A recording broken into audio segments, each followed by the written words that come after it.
Hello, this is ASO TV News. I am Tina Ojeachu. The headlines. President Bola Tinubu gives democracy speech, urges citizens not to stop believing in the nation.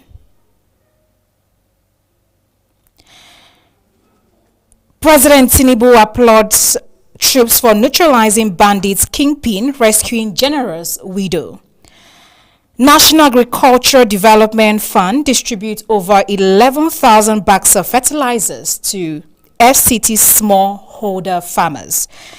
Goglada chairman pledges inclusive governance. And on business, Central Bank of Nigeria orders banks, fintechs to disclose beneficial owners. And now the news in detail. President Bola Tinubu has commended the Nigerian Armed Forces and other security agencies for a successful operation in Kogi State that led to the elimination of a notorious bandit kingpin identified by the presidency as Ibrahim Bastuji. In a statement issued by presidential spokesperson Bayo Nanuga, the president described the operation as a significant blow to criminal networks terrorizing communities in Kogi State and neighboring areas. He noted that Bastuji's reign of violence, kidnappings, and attacks on civilians had inflicted immense hardship on residents, adding that his neutralization would help restore confidence and provide relief to affected communities. He congratulated the gallant troops on the decisive milestone, saying Nigeria will not surrender any part of its territory to criminals, adding that those who choose the path of violence against innocent citizens will find no hiding place.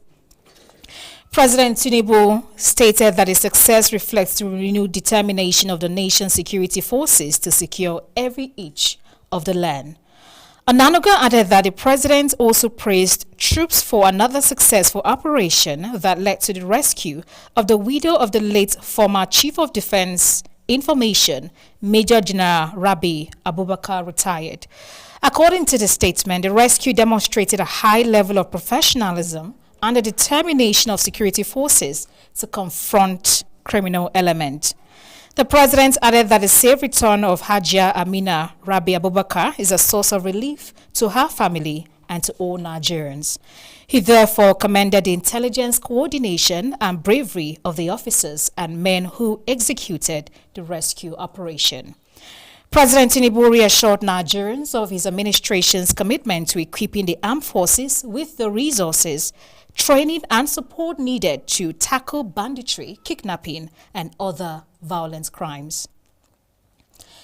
The Minister of State, Federal Capital Territory, Dr. Mariam Mahmood, has reaffirmed the federal government's commitment to achieving food security and boosting agricultural productivity through strategic support for farmers. Dr. Mariam Mahmood spoke at the national flag-off and formal handover of 11,720 bags of fertilizers for distribution to 2,930 smallholder farmers in the FCT, organized by the National Agricultural Development Fund at the Pavilion Center, Garki, Abuja. In a statement by her media aide, Austin Elemo, the minister described the initiative as a timely intervention that demonstrates the government's unwavering resolve to strengthen the agricultural sector and improve the livelihoods of farmers. She expressed profound appreciation to President Bola Ahmed Tinubu for his visionary leadership and commitment to transforming Nigeria's agricultural sector under the Renewed Hope agenda. The minister also commended the National Agricultural Development Fund for recognizing the vital role of smallholder farmers in the nation's agricultural value chain, noting that the provision of quality farm inputs would increase crop yields and strengthen the resilience of farming communities across the FCT. She further reaffirms the commitment of the Federal Capital Territory Administration to partnering with relevant institutions and stakeholders to promote agricultural development through improved infrastructure, extension services, capacity building, and enhanced market access.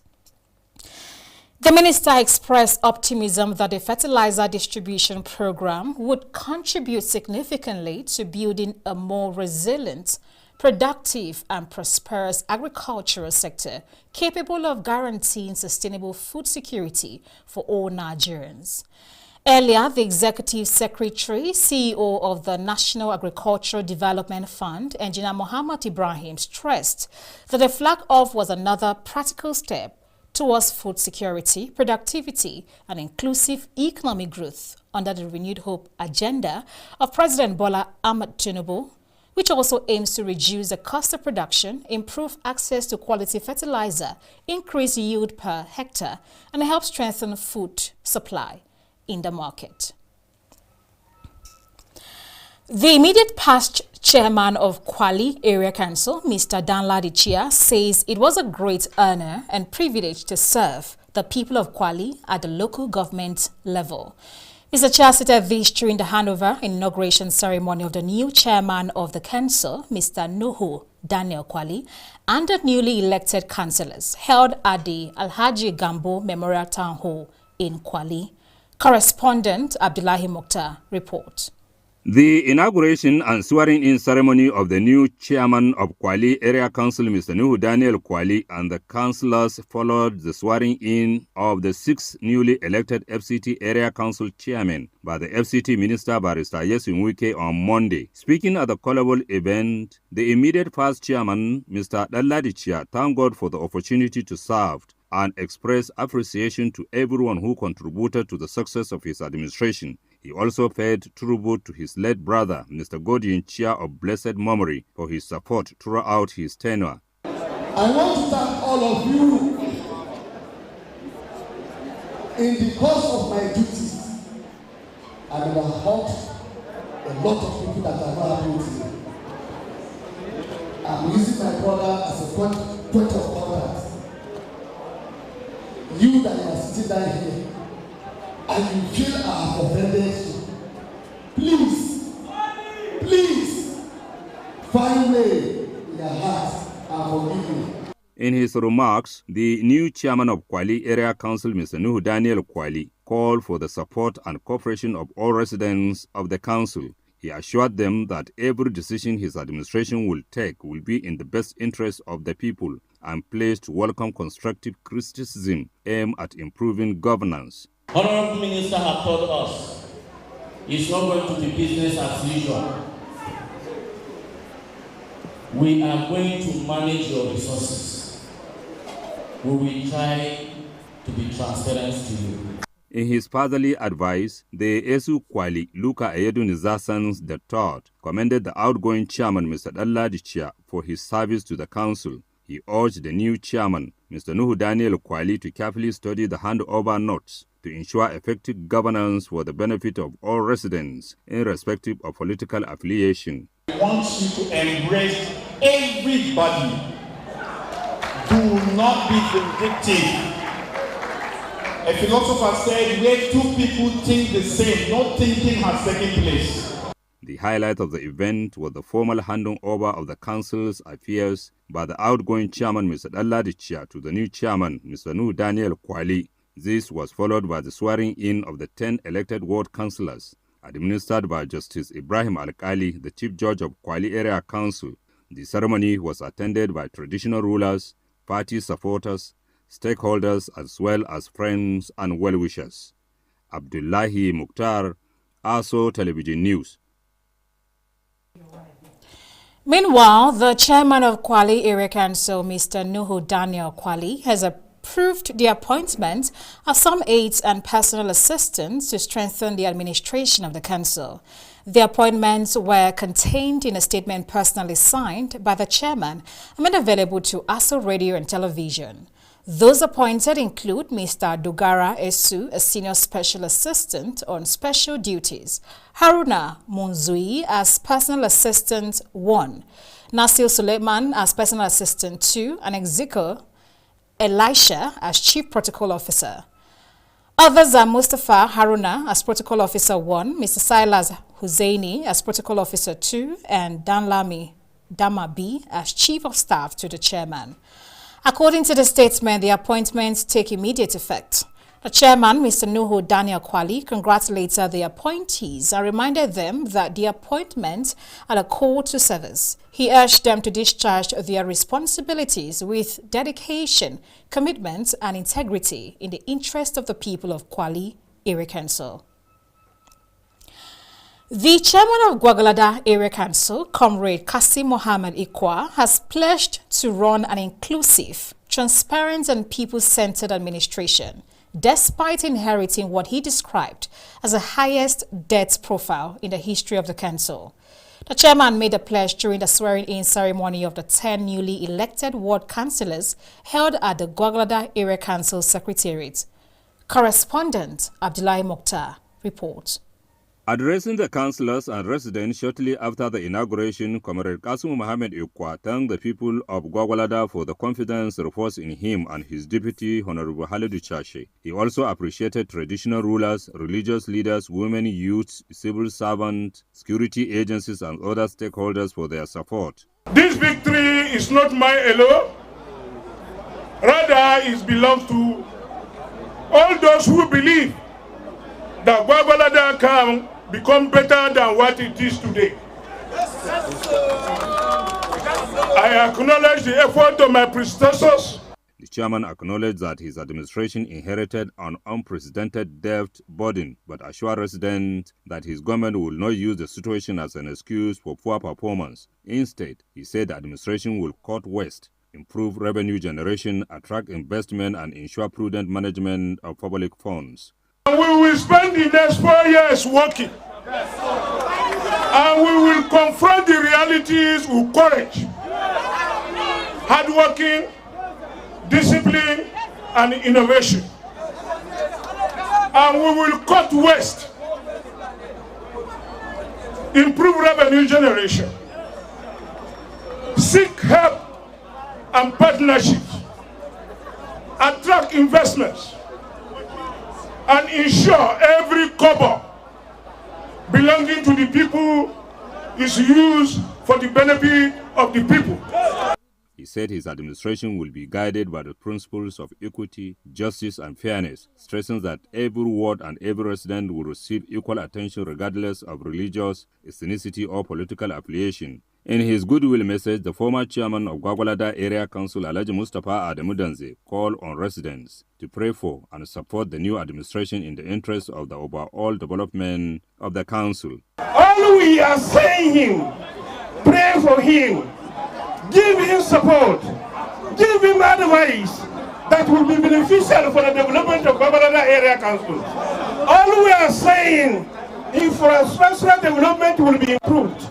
Earlier, the acting director of administration, Alhaji Yusuf Abdullahi, formally handed over the affairs of the council to the new chairman, Comrade Kasim Mohammed Ikwa, on behalf of the immediate first chairman, Alhaji Abubakar Jibrin. Highlight of the occasion was the administration of the oath of office on the vice chairman, Honorable Halidu Chashi, followed by the swearing-in of the 10 elected ward councillors.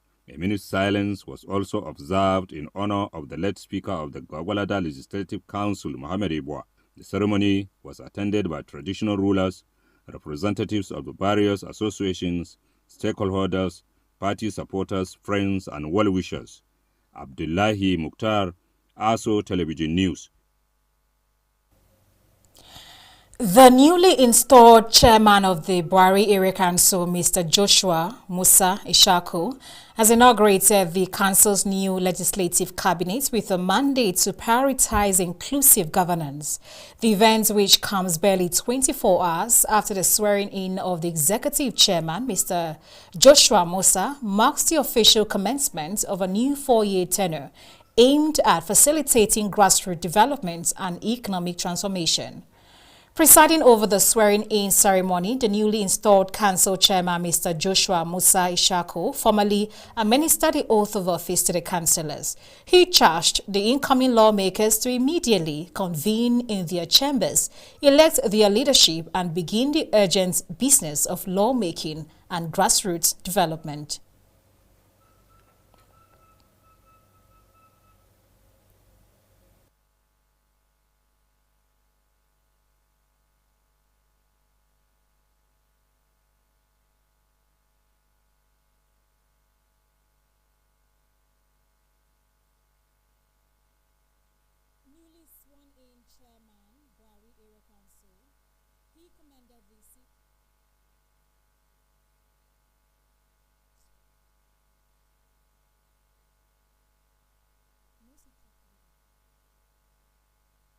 Commended the newly civil servants for their active role in local governance, describing them as the engine room of governance of the area council. Welcoming the new leadership, the Director of Personnel Matters, Ujuche Grace, emphasized the strategic advantage of political continuity and the need for an inclusive governance where the welfare of various strata of the council are met accordingly.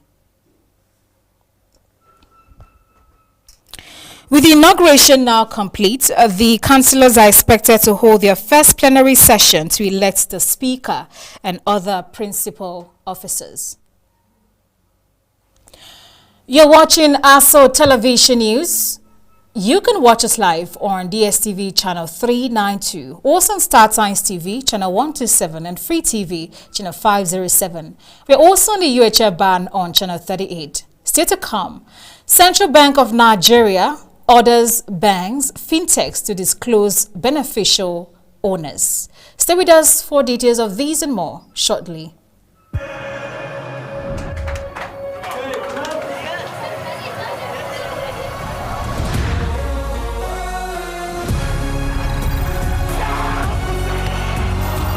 From June 11th till July 19th, everything fit way. The FIFA World Cup 2026 go happen. Touchlight all 104 matches on top 4 correct channels. Sharply grab your GoTV decoder, GoTenna plus 1 month jolly for only 15,000 naira. Live on Super Sport, only on GoTV.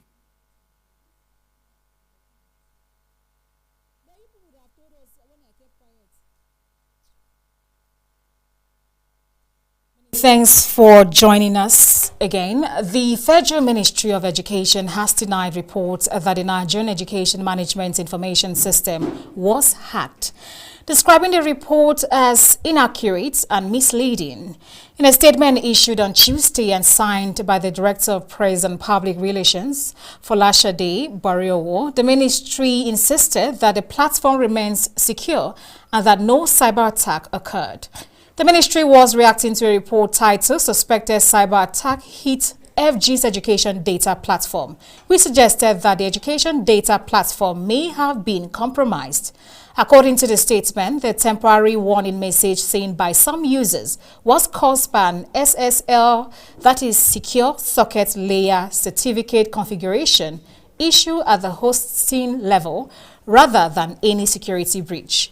The ministry also clarified the nature of browser security warnings, noting that SSL certificate alerts should not be automatically interpreted as evidence of a cyber attack.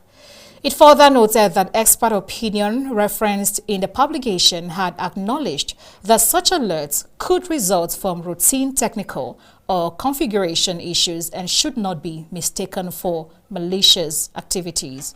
The ministry stressed that NEMIS remains a key digital platform supporting the collection, management, and utilization of education data across the country and said measures were in place to safeguard the operations.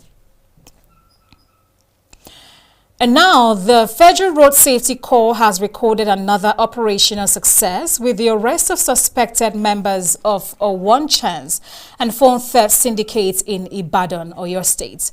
The suspects were apprehended on June 15 along the Eleyele-Ojo corridor after an FRSC patrol team responded to an alarm raised by a female passenger who reported that her mobile phone had been stolen inside a Nissan Micra vehicle. During a preliminary questioning, the driver allegedly claimed he could help recover the stolen phone.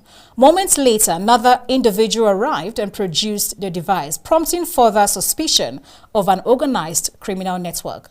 The Corps said officials of the Oyo State Park Management System later revealed that both the driver and vehicle had been under surveillance following multiple complaints linking them to phone theft and One Chance operation in the state. Following interrogation by FRSC officials, the suspects were handed over to the Nigerian Police Force, Eleyele Division, for further investigation and possible prosecution.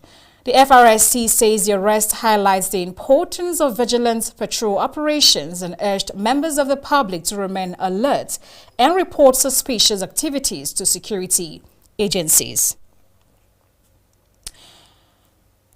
And now, the chairman of Kuje Area Council, Mr. Samuel Danjuma Shekolo, has promised to protect lives and properties of residents through adequate deployment of security operatives in various parts of the area council, ensuring his administration's commitment to promoting fairness and equity.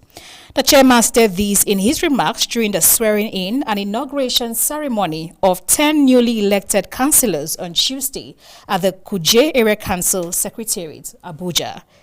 Belumi Adeyemi tells us more. In his address to the people of Kuje Area Council, the chairman, Mr. Samuel Danjuma Shekolo, noted that a society can only witness peace and rapid development when its citizens are secure, adding that his administration will develop comprehensive security blueprint. Security and community safety. We will strengthen security by supporting the security agencies with the necessary resources and enhancing community policing through effective deployment of local vigilantes. Mr. Shekolo urged the 10 newly elected ward councillors to embrace equity and fairness in the discharge of their duties to promote development, peace and unity in the area council. Embrace our diversity as a strength and work hand in hand to build a Kuje that offers opportunity, security and prosperity for all. The journey ahead may demand sacrifice and perseverance, but I am confident that together we can transform our aspiration into lasting achievements. Let future generations look back on this moment as a beginning of a new era of growth, inclusion, and hope for our communities. In his closing remarks, the chairman thanked the immediate past chairman, Alhaji Abdullahi Suleiman Sabo, for his administration efforts over the years in office. Commencing duties, the chairman, Mr. Shekolo, made a pronouncement of appointing aides and special assistants to enhance productivity of the council. Belumi Adeyemi, also Television News.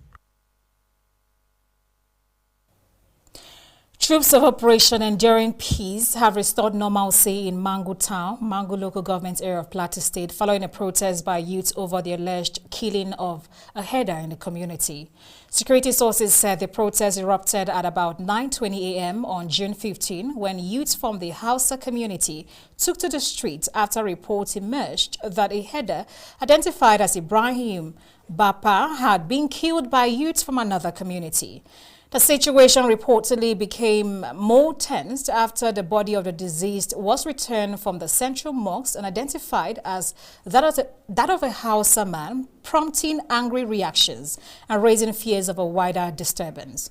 In response, troops were swiftly deployed to the area where they successfully dispersed the protesters and restored law and order, preventing the unrest from escalating further.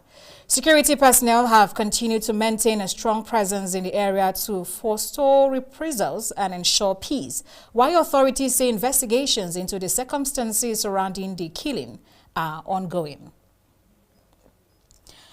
And on business, the Central Bank of Nigeria has ordered banks, fintechs and other payment service providers to disclose their ultimate beneficial owners. The regulatory measures were contained in a circular dated June 15, 2026 and signed by CBN's Director, Payments System Supervision Department, Dr. Rakia Yusuf. Addressed to deposit money banks, microfinance banks, mobile money operators, switching companies, payment terminal service providers, payment solution service providers, super agents, and other licensed operators. The circular comes amid the rapid expansion of electronic payments and the increasing dominance of a few players across critical segments of the market. The Apex Bank also ordered the financial institutions and tech firms to localize payment transaction data and comply with new market share limits designed to curb concentration risk. The regulatory intervention represents one of the most significant interventions by the CBN in the payment industry in recent times, aiming at restructuring the country's fast-growing digital payment ecosystem. According to CBN, while the growth of digital financial services has boosted innovation, efficiency, and financial inclusion, it has also heightened concerns over market concentration, systemic importance, operational dependence, ownership transparency, and location of critical payment data. The Apex banking regulators said the new framework sought to improve transparency, strengthen oversight, and promote a more competitive and resilient payment ecosystem. The new framework requires all DMBs, payment service providers, and other financial institutions with digital payment operations to disclose the ultimate beneficial ownership of significant stakeholders. And that's the bulletin, but before we go, let's take another look at one of our major stories. President Tinubu has commended security forces for eliminating notorious bandit kingpin Ibrahim Bastuji during a successful operation in Kogi State. I am Tina Oje Achu. Thanks for watching.